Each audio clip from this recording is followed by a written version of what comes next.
and gentlemen, so our final approach into Kutaisi International Airport. I kindly ask you to return to your seat, fasten your seat belts, open the window blinds, put in the tray table back its position, and put the armrest down. If you are seated in row 1, 11, 26, I kindly ask you to return all your carrying items in the overhead compartment, leaving the floor clear of any of your belongings. Kindly check the safety card. The safety card identifies important emergency information. In case of any emergency evacuation, you will be asked to keep all your carrying items aboard. Hello guys! Welcome to Chef Alm's YouTube channel. So, for today's video, magta-travel po tayo sa Kutaisi, Georgia, which is yung second country destination namin. We will stay there for 5 days, 4 nights. And as you can see ngayon, nakabihis na po tayo. And after maybe 10 to 20 minutes, we will go to Abu Dhabi International Airport kasi sasakay po tayo by Wizz Air. And ipapakita namin po sa inyo yung mga magagandang places na pupuntahan namin sa Kutaisi, Georgia. At the same time, yung mga best restaurant or yung mga cuisine nila doon. So for our ticket, nag-book ulit kami by Wizz Air. So yung ticket namin, nagkakahalaga siya ng 1,312 dirham. For 2 na po yun, balikan. So ang included po doon sa aming ticket is 20 kg luggage. And then meron din siyang 10 kg trolley which is pwede naming dalhin sa plane at the same time 7 kg hand carry. And para sa hotel naman po namin, nag-book kami via booking.com, which is, yung cost po niya is 624 for 5 days and 4 nights na po siya. So yung hotel namin is Four Seasons Riverside Kutaisi, which is malapit lang po siya sa center. So malapit sa mga pasyalan. And so guys, let's go!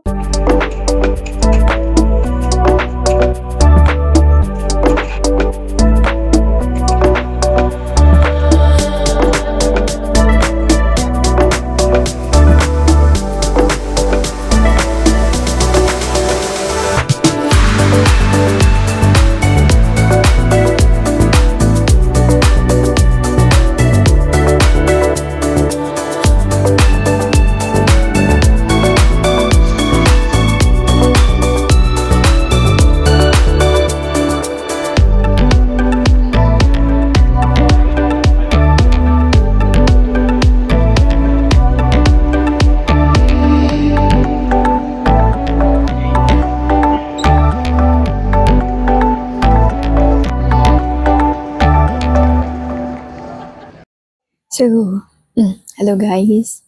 Andito na tayo sa loob ng Abu Dhabi International Airport.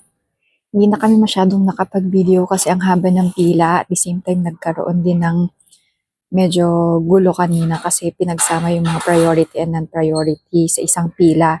Then, pagpasok sa loob, saka palang paghihiwalayin. So, sobrang natagalan. Parang inabot din kami siguro ng more than like 30 to 50 minutes. And then, so, thank God, andito na kami, nakapag-check-in na, nakakuha na ng boarding pass. And here, nag-wait na po kami sa may E3 gate namin, which is papunta ng Kutaisi, Georgia.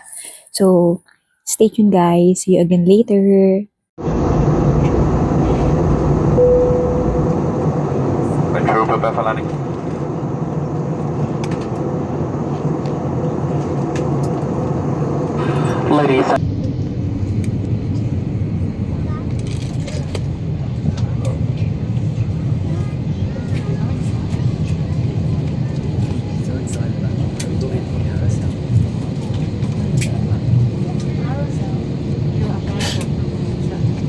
Ladies and gentlemen, So, hello guys! Ngayon, nakalabas na po kami ng Kutaisi Airport. Hindi na namin na-videohan kasi sobrang haba ng pila. And then at the same time, as in, ang haba talaga ng pila. So, nakabili na rin kami ng SIM namin na may kasama ng internet for 1 week. And ngayon, nandito na kami sa taxi papunta ng hotel namin, which is yung Four Seasons Riverside. So, see you guys!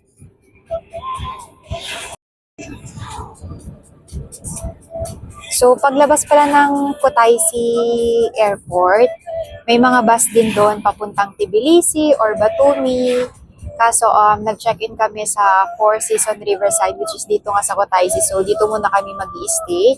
Dito mag-i-start yung tour namin. Then, let's see kung may mahanap kaming tomorrow or the next day, papunta ng Batumi para makakita ng snow. So, stay tuned and see you guys!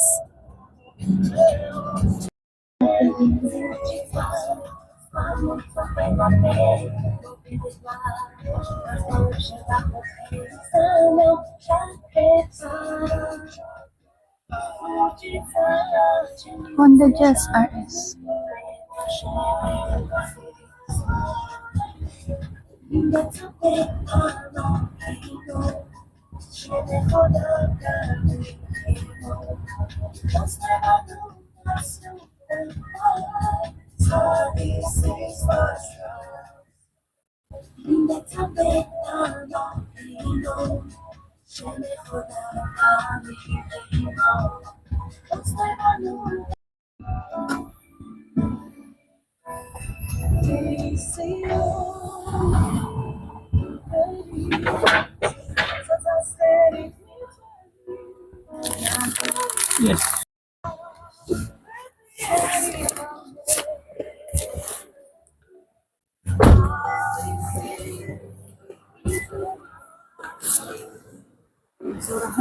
Super.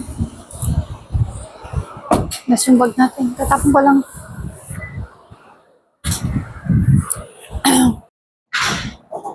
Hello, good afternoon.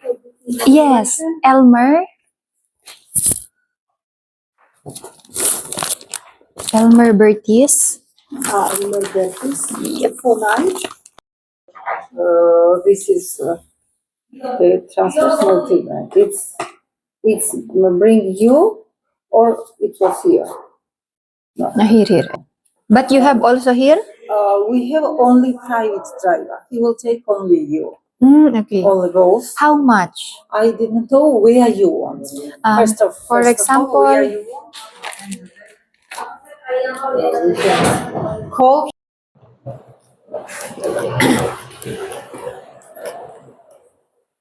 Please, key take like this. key only. Okay. Yes, here you take like this, not like this. Yeah, only like And this? Yes, and Wi-Fi free, no Okay. passport. Thank you. Please wait now and it's not July, but after 2 minutes it will be July. Okay, thank you. Okay, welcome.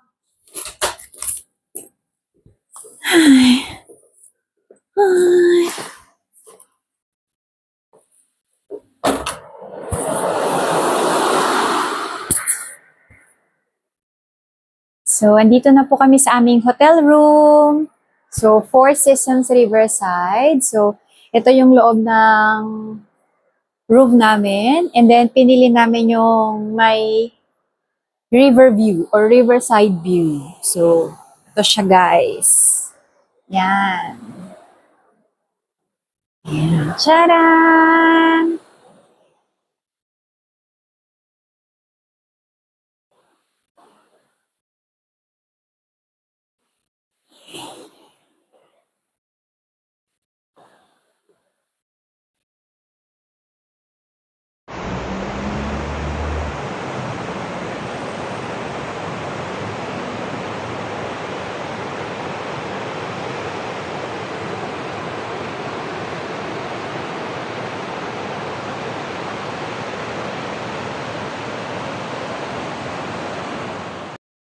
Hello guys! Welcome back again to Chef Om's YouTube channel. So ngayon andito tayo sa restaurant which is malapit lang sa Four Seasons Riverside. Yung pangalan ng restaurant is Story, which is like 1 minute walk lang. Nakita namin siya via google.com. May maganda siyang reviews which is like nasa 4.7 reviews. Napakaganda ng place. I mean, napaka-aesthetic. Yung parang old restaurant na parang may pagka-Europe vibes pero ang ganda ng place. And then medyo nahirapan kami sa pag-order ng food so nagtanong na lang kami kung ano yung mga bestseller nila pagdating sa pork, chicken. So nag-recommend naman sila. So hopefully masarap yung pagkain pero yung ambience ng restaurant Ang ganda. So, yung ulit, yung pangalan ng restaurant is Story, as in story, ano yung kwento mo, parang ganun. Yun yung pangalan ng restaurant. So, later, check natin kung masarap yung mga pagkain once na iserve na nila. Okay, stay tuned guys!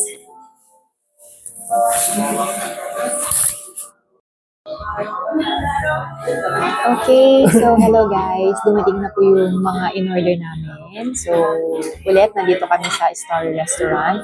So, ito yung mga in-order namin, which is yung chicken pie. So, meron na siyang kasamang rice. Then, yung pork. Then, cream of mushroom. Then, nag-order din kami ng bread. And then, yung lemonade nila. Then, water. So far, masarap yung mga pagkain nila. Authentic. Sobra.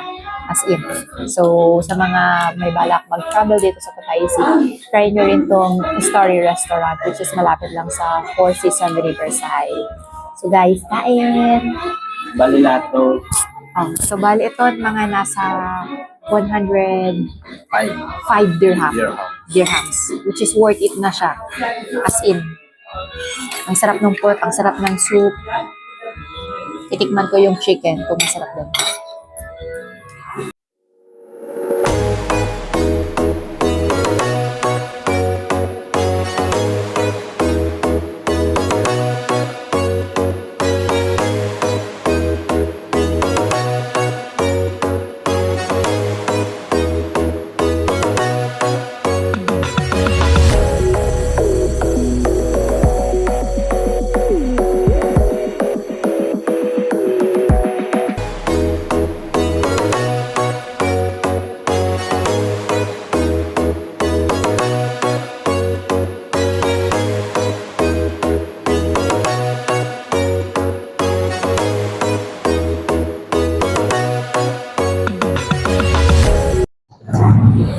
Okay guys, so tapos na kaming mag-dinner sa Story, which is malapit lang dito sa hotel namin. Ngayon, pabalik na kami ng hotel.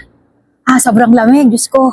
Kasi siguro malapit sa may Riverside yung area na to, kaya sobrang lamig. Pero ayan, ito, 1 minute walk lang. Andito na ulit kami sa aming hotel, di ba? Ang lapit-lapit lang. So, dito nagtatapos ng aming first day here in Kutaisi, Georgia. So, tomorrow meron kaming private tour, which is pupuntahan namin yung Bagrati, I forgot the other two names, tapos around the city ng Kutaisi. So, sobrang lamig guys. So yan, ito ipapakita rin namin yung hotel namin para at least may idea rin kayo kung ano yung itsura. So ayan, ito yung Four Seasons Riverside Hotel. yung pangalan. Walang pangalan, pero nasa loob yung name. Nakita ko kanina, I don't know where. Tapos yan, yung view sa gilid, which is yung Riverside. Charan! Ayan. Ganda, ganda guys, sobra. Okay, let's go inside kasi sobrang lamig na.